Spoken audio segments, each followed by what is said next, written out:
other ways people communicate online with like-minded individuals, and they trade and they share indecent images and videos. Is that what you're doing?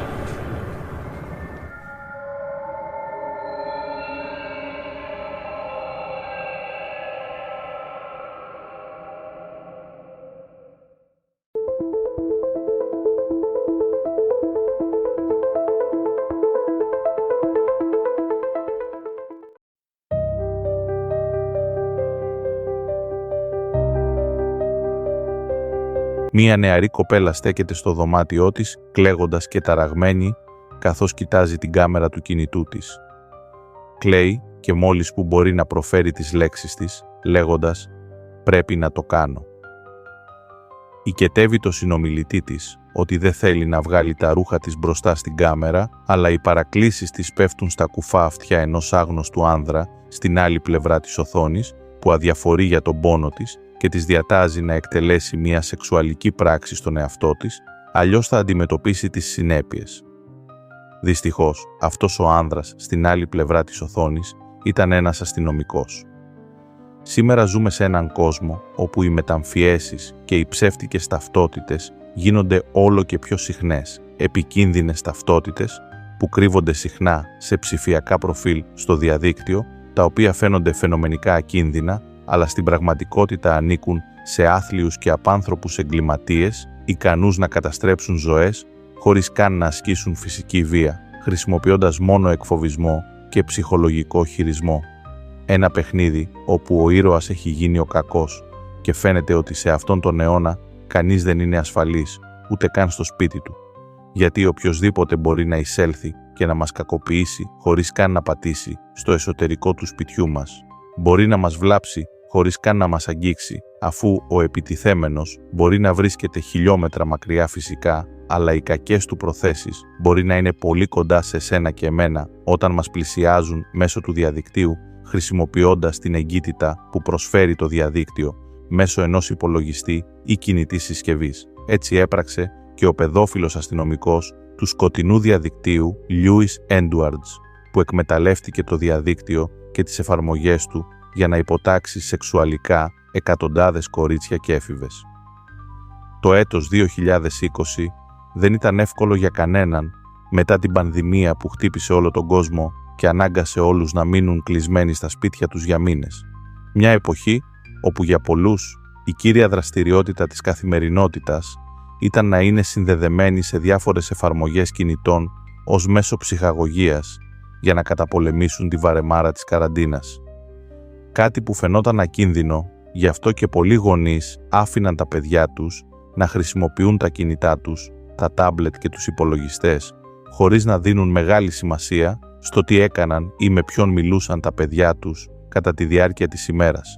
Μια έλλειψη εποπτείας που πολλοί κυβερνοεγκληματίες, όπως ο Louis Edwards, εκμεταλλεύτηκαν για να παρενοχλήσουν και να αναγκάσουν πολλά παιδιά και ειδικά κορίτσια και νεαρές ανήλικες να εκτελέσουν σεξουαλικές πρακτικές εικονικά.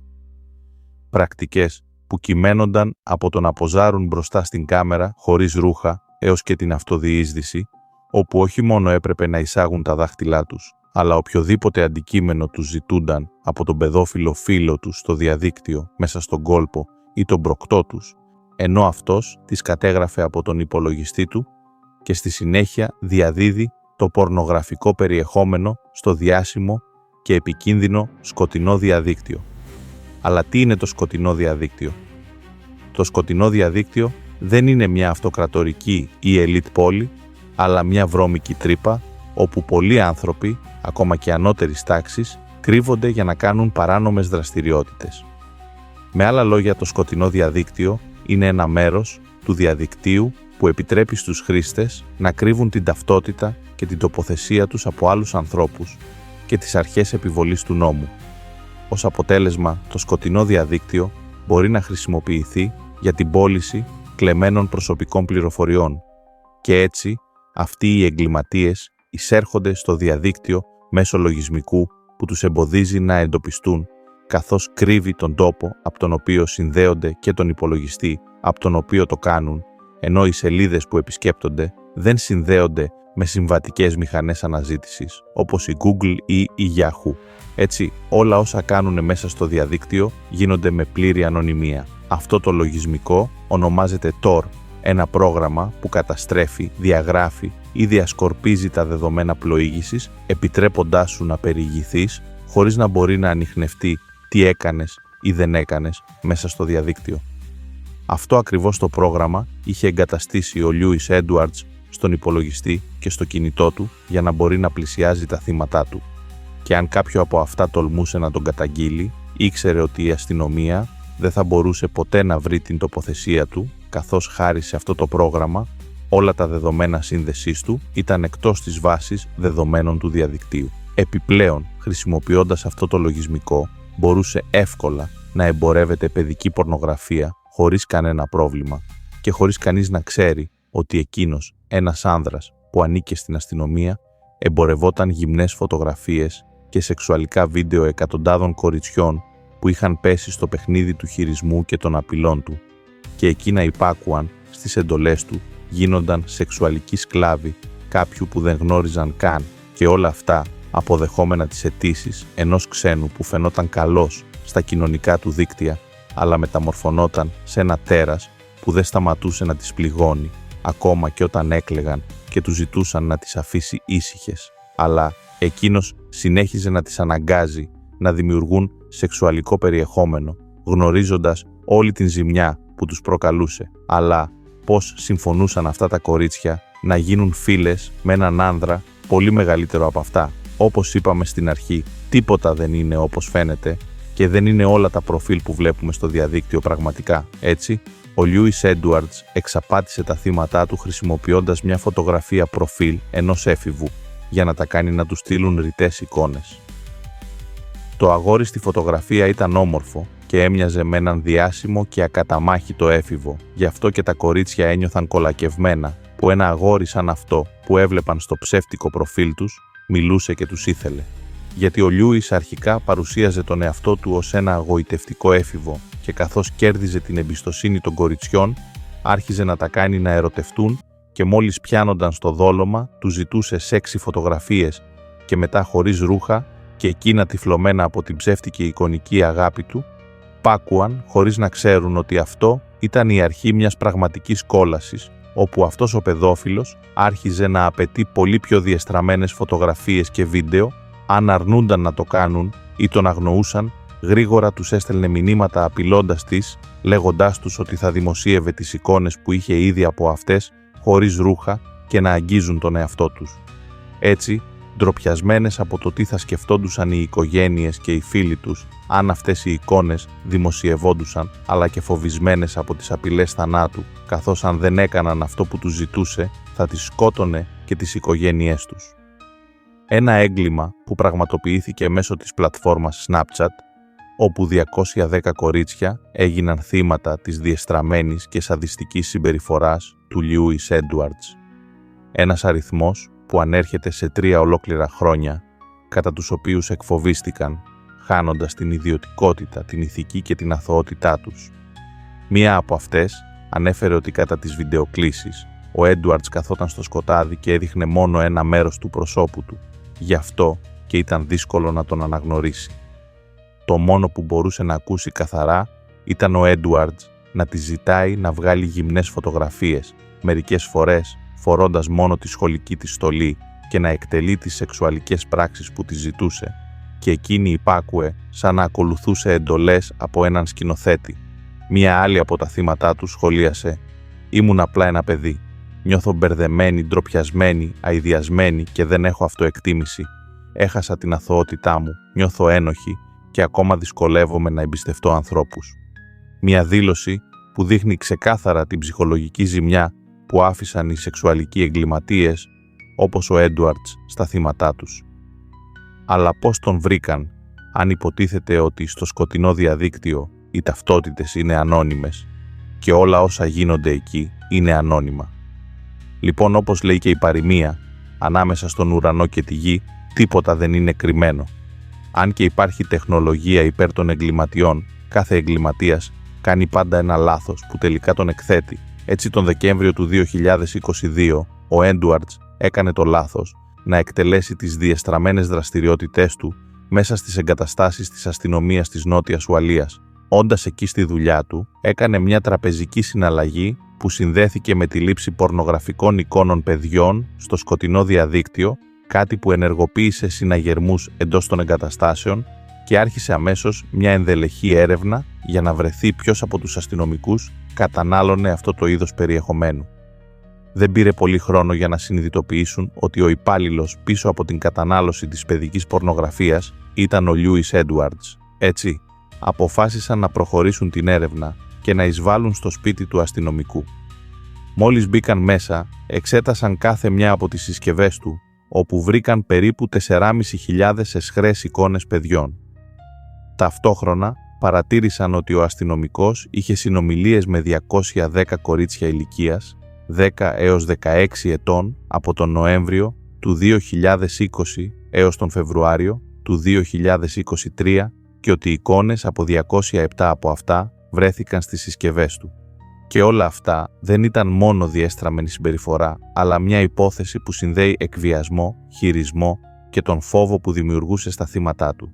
Γιατί σε μία από τις βιντεοκλήσεις που είχαν αποθηκευτεί στον υπολογιστή του, ακούγεται ένα κορίτσι να λέει «Πρέπει να το κάνω, νιώθω υποχρεωμένη» και εκείνος της απαντά «Αν δεν το κάνεις τώρα, μπορώ να πάω στο σπίτι σου και να σκοτώσω τους γονείς σου.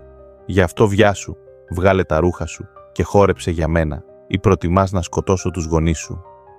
Μια πραγματικά σοκαριστική υπόθεση για την αστυνομία της Νότιας Ουαλίας που με ντροπή έπρεπε να ενημερώσει την κοινότητα ότι ένας από τους άνδρες της ήταν ένας εικονικός παιδόφιλος και διεστραμμένος μετά τη σύλληψή του στις 8 Φεβρουαρίου 2023, όπως ήταν αναμενόμενο. Οι ειδήσεις σόκαραν και εξόργησαν ολόκληρο τον πληθυσμό της Ουαλίας και πολλούς άλλους πέρα από τα σύνορά της, βλέποντας το μέγεθος του εγκλήματος από κάποιον που βρισκόταν σε μια θέση που υποτίθεται ότι διασφαλίζει την ευημερία των ανθρώπων και όχι να τους επιτίθεται. Αλλά πριν δούμε τις λεπτομέρειες της υπόθεσης, ας δούμε ποιος είναι ο Λιούις Έντουαρντς. Ο Λιούις Έντουαρντς ήταν 23 ετών τη στιγμή της σύλληψής του και ζούσε στο Handley Cumberland Glass στο Bridgend με τους γονείς του. Ο δικηγόρος του τον περιέγραψε ως αξιοσημείωτα συναισθηματικά ανώριμο και ότι έμοιαζε νεότερος από την πραγματική του ηλικία. Περνούσε μεγάλο μέρος του ελεύθερου χρόνου του στον υπολογιστή του και φαινόταν να ζει μια απομονωμένη ζωή. Περιγράφηκε ως ένας νεαρός άνδρας που δεν είχε σχέση στην ηλικία του λόγω της έλλειψης συναισθηματικής ωριμότητας και αυτοπεποίθησης. Δεν ήταν γνωστό ότι είχε σχέσεις και λέγεται ότι πάλευε με κατάθλιψη και άγχος. Εντάχθηκε στην αστυνομία της Νότιας Ουαλίας το 2021 και ήταν φοιτητής στο κέντρο εκπαίδευσης αστυνομίας του Bridgend για μεγάλο μέρος της θητείας του. Όταν έγιναν γνωστά τα αδικήματά του, εργαζόταν ως αστυνομικός και είχε επαφή με μέλη του κοινού, συμπεριλαμβανομένης μιας νεαρής κοπέλας που είχε γίνει ένα από τα θύματά του. Και παρόλο που ο Λιούις Έντουαρντς συνελήφθη, δεν είχε το θάρρος να παραδεχτεί την ενοχή του και αρνήθηκε τα πάντα, παρόλο που τα στοιχεία που βρέθηκαν επιβεβαίωναν ότι ήταν ένας σεξουαλικός παραβάτης. Και αν και τώρα βρίσκεται πίσω από τα κάγκελα, αυτό δεν θα σβήσει από τα μυαλά των θυμάτων του όλη τη ζημιά που τους προκάλεσε. Παρακάτω θα αποκαλύψουμε μέρος από αυτά που είπαν μερικά από τα θύματά του όταν εντοπίστηκαν από την αστυνομία της Νότιας Ουαλίας για να πούνε την εμπειρία τους από την υπακοή σε έναν παιδόφιλο του διαδικτύου. Μία από αυτές ήταν μόλις 12 ετών τη στιγμή των εγκλημάτων και είπε ότι γνώριζε τον Έντουαρντς ως Jacob που την πρόσθεσε στο Snapchat. Όταν άρχισαν να μιλούν, της είπε ότι ήταν όμορφη και καλός άνθρωπος. Της έκανε ερωτήσεις για το τι σπορ έκανε και της ζήτησε να του δείξει κανονικές φωτογραφίες της για να συνεχίσει να θαυμάζει την ομορφιά της. Είπε ότι την κολάκευε πολύ για την ελκυστικότητά της. Επίσης, θυμάται ότι ρώτησε τον Jacob ή μάλλον τον Έντουαρντς που πήγαινε σχολείο, αλλά εκείνος ποτέ δεν της απάντησε. Αυτό που έκανε ήταν να πει ότι είχε μια μικρότερη αδερφή που είχε κρίσεις και ήταν μέσα έξω από το νοσοκομείο. Επίσης, είπε ότι η υποτιθέμενη αδερφή του είχε κακή ψυχική υγεία και αυτοτραυματιζόταν και αφού ήταν πάντα άρρωστη, οι γονείς του δεν της έδιναν σημασία. Ο Έντουαρντς έλεγε στο θύμα του ότι εκείνη του είχε δώσει έναν λόγο να ζήσει. Η νεαρή κοπέλα επίσης σχολίασε ότι όταν της έστελνε φωτογραφίες του, ήταν πάντα οι ίδιες 2 φωτογραφίες που είχε ήδη στείλει, ποτέ δεν έστειλε κάτι άλλο από αυτές τις 2. Ο άνδρας στη φωτογραφία είχε μια λεπτή σαγόνη, καστανά μαλλιά, μπλε μάτια, μαυρισμένο δέρμα και μια μαύρη ή σκούρα μοβ σχολική στολή. Το θύμα ανέφερε ότι ο άνδρας στη φωτογραφία σίγουρα δεν ήταν ο Λιούις Έντουαρντς. Σε όλα αυτά, η ίδια κοπέλα ομολόγησε ότι μετά από λίγο καιρό συζήτησης, ο Έντουαρντς τη ζήτησε να κάνουν μια βιντεοκλήση στο Snapchat και εκείνος έδειχνε μόνο το μισό του προσώπου του και το μέρος ήταν σκοτεινό. Όταν τον ρώτησε γιατί τα φώτα δεν ήταν αναμένα, είπε ότι ήταν χαλασμένα. Κατά τις βιντεοκλήσεις μιλούσαν για τα άλογά του, τους διαγωνισμούς του και είπε ότι του άρεσε το ποδόσφαιρο και το ράγκμπι και ότι ήταν πολύ ψηλός. Επίσης, είπε ότι της είπε ότι ήταν 13 ή 14 ετών, δεν θυμάται καλά. Μέχρι εκείνη τη στιγμή, οι συναλλαγές της με τον παραβάτη ήταν φυσιολογικές, αλλά αργότερα η νεαρή γυναίκα είπε ότι μετά από 2 ή 3 εβδομάδες συζήτησης, ο άνδρας άρχισε να της ζητάει φωτογραφίες και είπε ότι ήθελε να δει οποιοδήποτε μέρος του σώματός της χωρίς ρούχα. Ισχυρίστηκε ότι ο άνδρας την παρακάλεσε και την απείλησε να του δώσει τις φωτογραφίες και παρόλο που αρχικά αρνήθηκε να το κάνει, την έκανε να νιώσει ένοχη και της είπε ότι θα πλήγωνε τον εαυτό του αν δεν του έστελνε τις φωτογραφίες, υποστηρίζοντας ότι οι φωτογραφίες θα τον βοηθούσαν με τα προβλήματά του, αφού εκείνη ήταν ο μόνος λόγος που ζούσε. Τελικά, εκείνη έστειλε τη φωτογραφία που ήθελε, καθώς ομολόγησε ότι παρόλο που δεν είχε δει πολλές φωτογραφίες του, είχε ερωτευτεί. Η έφηβος υπολόγισε ότι με το πέρασμα του χρόνου έστειλε στον Έντουαρντς περισσότερες από 100 εικόνες, οι περισσότερες από τις οποίες ήταν πλήρως γυμνές και οι περισσότερες ήταν βίντεο κατόπιν αιτήματός του. Σε μερικά από τα βίντεο, το θύμα είπε ότι έκλαιγε καθαρά επειδή δεν ήθελε να κάνει αυτό που τη ζητούσε. Επίσης, πρόσθεσε ότι μερικές φορές το επόμενο πρωί της ζητούσε συγγνώμη, της έλεγε ότι δεν μπορούσε να την ξεφύγει επειδή ήταν τόσο όμορφη. Το θύμα είπε ότι το χειρότερο πράγμα που της έκανε ήταν να την αναγκάσει να στείλει περίπου 50 βίντεο σε μια μέρα, κάνοντας πάντα το ίδιο πράγμα. Είπε ότι ο Έντουαρντς της είπε ότι αν σταματούσε να τα στέλνει, θα αναγκαζόταν να ανεβάσει όλες τις εικόνες της στο διαδίκτυο. Μια φορά ο Έντουαρντς της έστειλε ένα βίντεο 2 ανθρώπων που έκαναν σεξ και της είπε να το δει. Οι άνθρωποι στο βίντεο που έκαναν σεξ ήταν μια νεαρή γυναίκα και ένα αγόρι παρόμοιας ηλικίας. Τότε της είπε ότι αν δεν ήθελε να στείλει ένα από τα βίντεό της στους γονείς της, έπρεπε να συνεχίσει να υπακούει και να υπακούει. Άλλα θύματα ήταν επίσης 12 ετών όταν παρενοχλήθηκαν από τον Έντουαρντς. Ομολόγησε ότι όταν δέχτηκε το αίτημα φιλίας του στο Snapchat, της έστειλε μια φωτογραφία του πέους του, αλλά τον αγνόησε, αλλά εκείνος συνέχισε να της στέλνει μηνύματα για να γδυθεί για αυτόν, καθώς ήθελε να έχει το στημένο του μέλος, βλέποντάς την χωρίς ρούχα.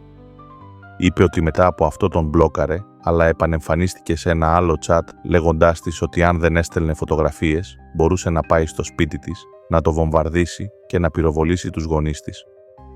Το θύμα προσπάθησε να τον αγνοήσει ξανά, αλλά εκείνος συνέχισε να της στέλνει μηνύματα και της έστειλε μία φωτογραφία από το Google Maps που έδειχνε το σπίτι της μητέρας της, λέγοντάς της ότι ήξερε πού ζούσε. Έτσι, έπρεπε να αποφασίσει αν θα έδειχνε τα στήθη και τον κόλπο της ή θα έβλεπε τους γονείς της νεκρούς. Έτσι, δεν είχε άλλη επιλογή παρά να γδυθεί και να κάνει ό,τι τη ζητούσε, καθώς φοβόταν για τις ζωές των γονιών της. Συνεχίζοντας με περισσότερες πληροφορίες, το νεότερο θύμα του Έντουαρντς ήταν 10 ετών όταν επικοινώνησε μαζί της και ένα βίντεο καταγράφηκε στον υπολογιστή του, όπου το θύμα μπορούσε να φανεί να διεισδύει στον εαυτό της. Μετά από αυτό, ο Έντουαρντς της έστειλε ένα μήνυμα λέγοντας «Έγινε». Επίσης, της έστειλε ένα μήνυμα λέγοντας «Καλή κοπέλα, αλλά ξέρεις τι φωτογραφίες θέλω. Βγάλε αυτό το πουκάμισο και θα σε δω να μοιράζεσαι τα πάντα». Στις συνομιλίες παρατηρήθηκε ότι ο άνδρας την ανάγκαζε να στέλνει βίντεο που περιλάμβαναν να βγάζει το εσώρουχό της και να εκθέτει τα στήθη και τα γεννητικά της όργανα, αλλά αυτό ήταν το μόνο πράγμα που της ζητούσε. Καθώς βρέθηκε ένα βίντεο της να διεισδύει στον κόλπο της με 2 διαφορετικά αντικείμενα και το θύμα ρώτησε πόσο ακόμα έπρεπε να το κάνει, ότι δεν ήθελε να το κάνει πια και εκείνος απλώς είπε «Θα το κάνεις μέχρι να σου πω εγώ». Αλλά αυτό δεν είναι το τέλος όλων των ζημιών που προκάλεσε ο πρώην αστυνομικός σε αυτά τα ανήλικα κορίτσια, καθώς οι προσωπικές δηλώσεις των θυμάτων που διαβάστηκαν στο δικαστήριο δείχνουν την πραγματική έκταση της καταστροφής που προκάλεσε ο Έντουαρντς στις οικογένειές τους. Μια μητέρα, κρατώντας πίσω τα δάκρυά της, καθώς διάβαζε τη δήλωσή της στο δικαστήριο, είπε ότι η κόρη της άρχισε να αυτοτραυματίζεται και να κόβει τους καρπούς της. Δεν ήταν η μόνη. Στα δικά τους λόγια, αυτές οι έφηβες λένε ότι έχασαν την αθωότητά τους στα χέρια ενός άνδρα που θα έπρεπε να τις προστατεύει μέσω της δουλειάς του. Αλλά το μόνο που τους προκάλεσε ήταν πανικός και πόνο. Σε μια άλλη δήλωση που διαβάστηκε στο δικαστήριο, ένα από τα θύματα του Έντουαρντς είπε ότι ήταν μόλις 13 ετών όταν χειραγωγήθηκε και αναγκάστηκε να στείλει γυμνές φωτογραφίες στο διαδίκτυο σε κάποιον που νόμιζε ότι ήταν 15 ετών. Τώρα ξέρω ότι είναι ένας ενήλικας άνδρας και εν ενεργεία αστυνομικός ή μάλλον ένας παιδόφιλος. Είπε κάτι που καταστρέφει ακόμα περισσότερο. Ένα άλλο από τα θύματα του είπε «Όταν η αστυνομία ήρθε στο σπίτι για να μου πει ότι μιλούσα με έναν μεγαλύτερο άνδρα, σοκαρίστηκα πολύ. Ήρθα σπίτι από το σχολείο και ο πατέρας μου είπε ότι η αστυνομία είχε έρθει στο σπίτι. Δεν ξέρω τι ένιωσα. Πραγματικά δεν ήθελα να το πιστέψω. Νόμιζα ότι ήταν ένα όμορφο 14χρονο αγόρι και δεν μπορούσα να το πιστέψω. Δεν ακουγόταν σαν άνδρας, ακουγόταν σαν αγόρι της ηλικίας μου. Μου είπε ψέματα και πραγματικά τον νοιαζόμουν και ένιωσα λυπημένη γιατί με εξαπάτησε. Λίγες εβδομάδες αργότερα προσπάθησα να αυτοκτονήσω. Δεν ήθελα να ζήσω πια λόγω όλων όσων είχαν συμβεί. Δεν είπα στη μαμά μου ή στον μπαμπά μου γιατί νόμιζα ότι θα με μαλώσουν. Θυμάμαι όταν μιλούσαμε, ένιωθα φόβο γιατί με απείλησε και ένιωθα ότι έπρεπε να κάνω ό,τι μου ζητούσε, αλλά τώρα μετανιώνω που έπεσα στο παιχνίδι του γιατί νιώθω ένοχη. Δεν είχα δει ποτέ τη μαμά και τον μπαμπά μου να κλαίνε τόσο πολύ. Ένιωσα ένοχη και υπεύθυνη γι' αυτό. Αν συμβεί κάτι τώρα, δεν πιστεύω πια στην αστυνομία, γιατί η αστυνομία υποτίθεται ότι μας προστατεύει, αλλά εκείνος δεν με προστάτευσε. Μια άλλη γυναίκα είπε «Όταν μου έστελνε μηνύματα, ένιωθα πραγματικά συγκλονισμένη και νευρική. Περίμενα πάντα να μου ζητήσει να κάνω κάτι και δεν ήξερα πότε θα συμβεί. Ακόμα και το να βγαίνω με φίλους δεν ήταν κάτι που απολάμβανα πια. Γιατί δεν ήξερα πότε θα μου έστελνε να κάνω κάτι. Γιατί όσο και να του έλεγα ότι δεν ήμουν σπίτι, δεν με πίστευε ότι βρισκόμουν έξω και αν δεν έκανα κάτι που μου ζητούσε εκείνη τη στιγμή, τότε θα μου ζητούσε να κάνω κάτι χειρότερο από αυτό που μου είχε ζητήσει. Πάντα μου θύμιζε ότι αν δεν το έκανα, θα δημοσίευε τα πάντα. Έτσι, έκανα ό,τι μου ζητούσε γιατί φοβόμουν ότι θα τα δημοσίευε στο διαδίκτυο και δεν ήθελα αυτό. Όταν μου είπαν ότι ήταν ένας μεγαλύτερος άνδρας και ένας αστυνομικός, ένιωσα άβολα, αφού υποτίθεται ότι εμπιστεύεσαι την αστυνομία. Εκτός από αυτό, έδωσε σε όλους στο δικαστήριο να καταλάβουν ότι ένιωθε καταθλιπτική και στρεσογόνα, ότι δεν έτρωγε καλά και περνούσε πολύ χρόνο σε ένα δωμάτιο. Είπε ότι αυτοτραυματιζόταν. Προσέθεσε «Δεν μπορώ να μιλήσω στη μαμά μου γι' αυτό, γιατί νιώθω ότι θα θυμώσει πολύ και νιώθω τόσο άσχημα όταν θυμώνει και νιώθει χειρότερα. Τον μισώ πραγματικά για ό,τι μου έκανε. Λοιπόν, δεν ξέρω πώς να είμαι πια χαρούμενη». Η μητέρα ενός άλλου θύματος του Έντουαρντς είπε «Αυτός ο άνδρας διέλυσε την κόρη μου. Νιώθω ότι δεν μπορεί πια να ανοίγεται στους ανθρώπους και δεν εμπιστεύεται κανέναν. Είναι απομονωμένη, αδιάφορη, θυμώνει και αναστατώνεται πολύ εύκολα. Έχει αναπτύξει προβλήματα άγχους, έχει τσακωμούς με φίλους, έχει φύγει από το σπίτι αργά το βράδυ για να συγκεντρώσει τις σκέψεις της. Ανησυχεί ότι κάποιος μπορεί να αποκτήσει πρόσβαση σε προσωπικές φωτογραφίες και μηνύματα και να τα χρησιμοποιήσει εναντίον της. Έχει σκέψεις αυτοκτονίας, λέει ότι δεν θέλει να είναι πια εδώ και έχει σημάδια αυτοτραυματισμού στα πόδια της. Έχει παρακολουθήσει συνεδρίες θεραπείας, αλλά έχει γίνει απόμακρη και εσωστρεφής Δεν εμπιστεύεται ανθρώπους που θα έπρεπε να εμπιστεύεται, όπως την αστυνομία. Κανένα από τα παραπάνω προβλήματα δεν είχε προηγουμένως. Αυτό δεν άλλαξε μόνο τη ζωή της, αλλά και τη δική μας για πάντα, είπε η θλιμμένη μητέρα με δάκρυα στα μάτια.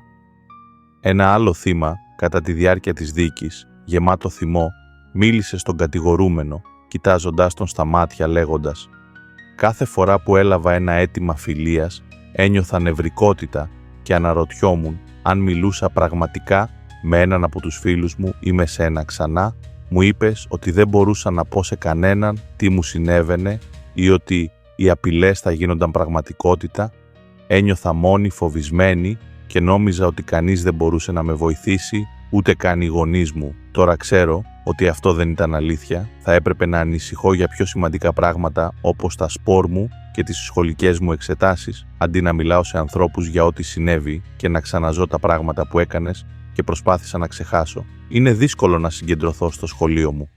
Ξέρω ότι έχεις κάνει αυτό σε τόσα αθώα κορίτσια και τις τρόμαξες τόσο πολύ που δεν θέλουν να ζητήσουν βοήθεια. Όντας στη θέση που είσαι, με κάνει εμένα και την οικογένειά μου να νιώθουμε άσχημα. Υποτίθεται ότι θα μας προστατεύσεις και θα μας βοηθήσεις, όχι να μας κακοποιήσεις. Βλέποντας σε τώρα, νιώθω ανακούφιση, καθώς ξέρω ότι δεν μπορείς πια να βλάψεις κανέναν, δεν έχεις τον έλεγχο. Όλη η δίκη ήταν γεμάτη δράμα και μία άλλη μητέρα ενός από τα θύματα κράτησε πίσω τα δάκρυά της καθώς διάβαζε τη δήλωσή της στο δικαστήριο, λέγοντας ότι η κόρη της άρχισε να αυτοτραυματίζεται και να κόβει τους καρπούς της. Είπε «Παρατήρησα αλλαγές στη συμπεριφορά της, έγινε εξαιρετικά απομονωμένη και περνούσε όλο της τον χρόνο μόνη στο δωμάτιό της. Έγινε πολύ μυστικοπαθής στο κινητό της. Το αποδίδουμε στο ότι ήταν έφηβη και δεν γνωρίζαμε ότι οφειλόταν στην επικοινωνία της με τον κατηγορούμενο στο διαδίκτυο. Ήταν τόσο απομονωμένη που αποσύρθηκε από τους φίλους της και αρνήθηκε να πάει στο σχολείο. Μίλησα με μια φίλη της στο σχολείο και μια δασκάλα και εξέφρασαν ανησυχία για αυτήν. Το σχολείο με επικοινώνησε και μου είπε ότι η κόρη μου προσπάθησε να αυτοκτονήσει σε μια από τις τουαλέτες. Αμέσως έφυγα από τη δουλειά και την πήγα στο νοσοκομείο όπου την εξέτασε η ομάδα κρίσης. Μετά από αυτό άρχισε να αυτοτραυματίζεται και να κόβει τους καρπούς της, κάτι που προκάλεσε επιφανειακά σημάδια. Δεν είχα ιδέα ποια ήταν η αιτία της αλλαγής στη συμπεριφορά της. Ποτέ δεν συνειδητοποιήσαμε ότι ένας ενήλικας εκβίαζε την κόρη μας στο διαδίκτυο και ότι αυτό είχε σημαντική επίπτωση στην υγεία και την καθημερινή της ζωή. Πρέπει να ήταν πολύ φοβισμένη και μόνο η σκέψη ότι ήταν μόνη στο δωμάτιό της και υπέφερε, χωρίς να μπορεί να μου πει, με σπάει την καρδιά. Αυτή η γυναίκα, με όλη της την οργή, αναφώνησε «Λιούις Έντουαρτς, θέλω να ξέρεις τι έχεις κάνει στην κόρη μου και στην οικογένειά μου. Μας έχεις διαλύσει. Δεν μπορώ να εκφράσω με λόγια πόσο θυμωμένη είμαι που έχεις πάρει την αθωότητα και την παιδική ηλικία της κόρης μου, ειδικά όταν ήταν στο σπίτι της, όπου θα έπρεπε να νιώθει ασφαλής. Την έχεις σπάσει στο σημείο που δεν ήθελε πια να ζήσει.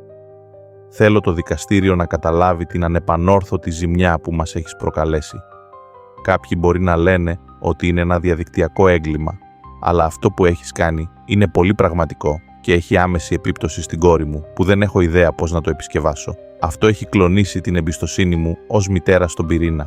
Αυτό έχει υπονομεύσει την ικανότητά μου να είμαι μια καλή μητέρα. Αν ήξερα τι συνέβαινε, θα μπορούσα να βοηθήσω το φτωχό μου παιδί, αλλά οι απειλές σου έκλεψαν τα λόγια της και την έκαναν μια νεαρή γυναίκα χωρίς αυτοπεποίθηση που λαχταρούσε να ζήσει τη ζωή της στη σκιά του πρώην εαυτού της. Αυτό έχει καταστρέψει την αυτοπεποίθησή της και δεν θα πάει πουθενά χωρίς εμένα. Καταστράφηκε από έναν κακό άνδρα που αποφάσισε να θησαυρίσει αθώα κορίτσια. Ό,τι κι αν συμβεί στο μέλλον, δεν μπορείς ποτέ να σβήσεις αυτό που έχεις κάνει. Φοβάμαι ότι θα την επηρεάσει για πάντα και θα επηρεάσει την ικανότητά της να κάνει φίλους και σχέσεις, καθώς η εμπιστοσύνη της έχει προδοθεί. Και έτσι, ένα-ένα, τα θύματά του και οι γονείς τους καταθέτουν για τη δοκιμασία και το χάος που τους προκάλεσε ο Λιούις Έντουαρτς. Ο Έντουαρτς δεν είχε άλλη επιλογή παρά να αποδεχτεί την ενοχή του και παραδέχτηκε 160 κακουργήματα συμπεριλαμβανομένων των εγκλημάτων εκβιασμού, πρόκλησης παιδιού να συμμετάσχει σε σεξουαλική δραστηριότητα, εξαναγκασμού παιδιού να δει μια σεξουαλική πράξη, απέτησης εσχρών εικόνων παιδιών και δημιουργίας εσχρών εικόνων παιδιών. Η Σούζαν Φερέρ, η συνήγορος του κατηγορουμένου, είπε «Τίποτα από αυτά που μπορεί να πει ο πελάτης μου δεν θα αποζημιώσει ποτέ τα θύματα με οποιονδήποτε τρόπο, καθώς τα εγκλήματά του περιλάμβαναν παρατεταμένα, σοκαριστικά και θηριώδη αδικήματα εναντίον νεαρών κοριτσιών. Όταν άρχισε να παραβαίνει, αναμφίβολα ξέφυγε από τον έλεγχο και δεν μπορούσε να σταματήσει τον εαυτό του, γνωρίζοντας ότι ήταν λάθος. Έτσι, δέχεται ότι έκανε και ξέρει ότι αντιμετωπίζει μια πολύ μεγάλη ποινή φυλάκισης. Ο Λιούις Έντουαρντς κακοποίησε την εμπιστοσύνη που του είχε δοθεί ως εν ενεργεία αστυνομικός, στοχεύοντας παιδιά στο διαδίκτυο σε μια σειρά παρατεταμένης σεξουαλικής κακοποίησης, αναγκάζοντάς τα να ικανοποιούν τις δικές τους σεξουαλικές ανάγκες. Οι τακτικές του Έντουαρντς να απειλεί και να εκβιάζει τα θύματά του δείχνουν την έκταση των διεστραμμένων πράξεών του και την έλλειψη μεταμέλειας για εκείνους που στοχεύει. Πίστευε ότι ήταν πάνω από τον νόμο και ότι ο ρόλος του ως αστυνομικός θα τον προστάτευε από την έρευνα και τη δίωξη. Έκανε λάθος. Η Υπηρεσία Εισαγγελίας και η αστυνομία της Νότιας Ουαλίας εργάστηκαν ακούραστα για να χτίσουν μια ισχυρή υπόθεση εναντίον του και να επιτύχουν δικαιοσύνη. Είναι εξαιρετικά ενοχλητικό ότι ο Έντουαρντς διέπραξε αυτά τα φρικτά εγκλήματα εναντίον παιδιών, ενώ ως εν ενεργεία αστυνομικός ο ρόλος του ήταν να προστατεύει τους ευάλωτους και θα έπρεπε να γνωρίζει την καταστροφική επίδραση που μπορεί να έχει η σεξουαλική κακοποίηση στους νέους. Επίσης, είναι βαθιά ενοχλητικό πόσο εύκολα μπόρεσε να χρησιμοποιήσει τα κοινωνικά δίκτυα για να στοχεύσει παιδιά και να εκβιάσει τα θύματά του, ώστε να του παρέχουν ρητό υλικό. Αυτή η υπόθεση δείχνει γιατί το νομοσχέδιο για την ασφάλεια στο διαδίκτυο, που σύντομα θα γίνει νόμος, είναι εξίσου σημαντικό, καθώς θα απαιτήσει από τις τεχνολογικές εταιρείες να σχεδιάζουν τις πλατφόρμες τους με την ασφάλεια των παιδιών ως προτεραιότητα, ώστε να μειωθεί ο κίνδυνος από δράστες όπως ο Έντουαρντς, που σήμερα βρίσκεται πίσω από τα κάγκελα, εκτείοντας πολλαπλές ταυτόχρονες ποινές φυλάκισης συμπεριλαμβανομένων πολλών ισόβιων ποινών με ελάχιστη ποινή 12 ετών. Η δικαστής Τρέισι Λόιντ Κλάρκ είπε ότι είναι ξεκάθαρο ότι δεν αντλούσε μόνο σεξουαλική ικανοποίηση από τα εγκλήματά του, αλλά απολάμβανε επίσης τη δύναμη και τον έλεγχο που είχε πάνω σε αυτά τα νεαρά κορίτσια.